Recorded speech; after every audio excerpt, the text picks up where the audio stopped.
Hello. Back after a few days of medical tests and some traveling. Well, the Senate is set to approve Todd Blanche to be Attorney General after two, maybe three reluctant Republicans gave in to President Trump, and to Blanche, for that matter, as the nominee. That's because Senators Cornyn and Tillis specifically believe Todd Blanche will act in the best interests of the country, not Donald Trump. Believe that at your own risk. As the Senate Judiciary Committee met to vote on the nomination, Democratic Senator Dick Durbin picked at the Blanche claim the payments to whoever believes they were unjustly prosecuted by the Biden administration is prohibited. Unenforceable. The parties could still sue to enforce the agreement, and the Cop Beaters Fund can easily be revived with a new order from the Department of Justice 15 minutes after Mr. Blanche is confirmed as Attorney General. Indeed, the President himself has loudly telegraphed that's his plan.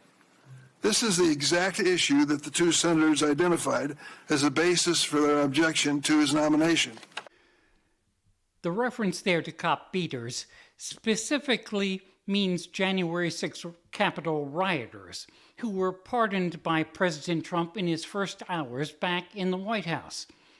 Durbin and Democrats and a lot of people in this land with some common sense doubt Blanche will fight against reviving the big payout idea.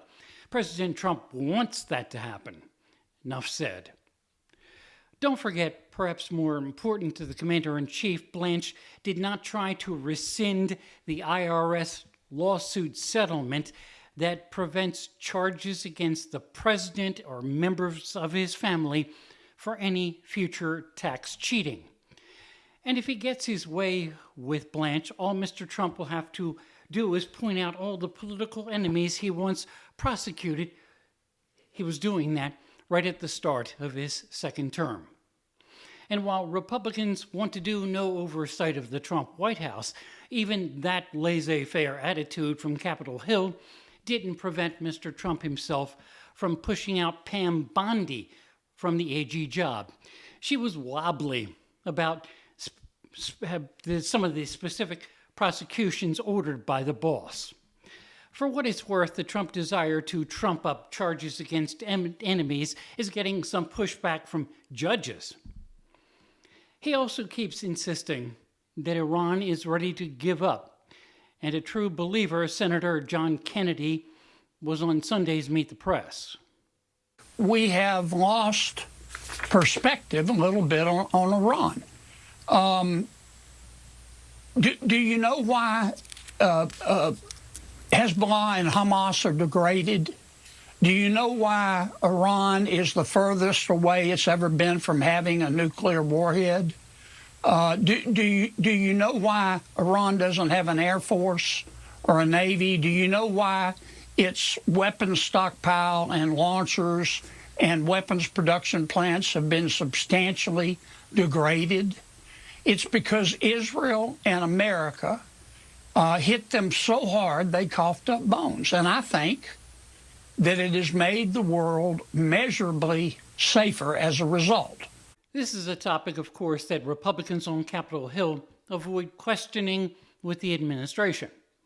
I'm doing this post before the results come out from the Michigan Senate primaries decided, and that really is not what I want to discuss as we move along here, even as Democrats worry about the message it sends. Bedrock Democrat versus socialist-leaning Democrat in the Senate race, hoping to keep the seat in their party's control. What is worth pointing out, though, is how the big three automakers have been forced to abandon billions of dollars worth of investment into electric vehicle production, letting the rest of the world take the lead on that. Maybe a decade from now, people will ask who killed the electric car in the United States. The answer? Donald Trump.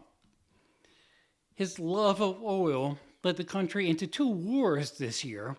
The attack on Venezuela that led to easy capitulation and failed attempts now by the United States to really control the oil production there.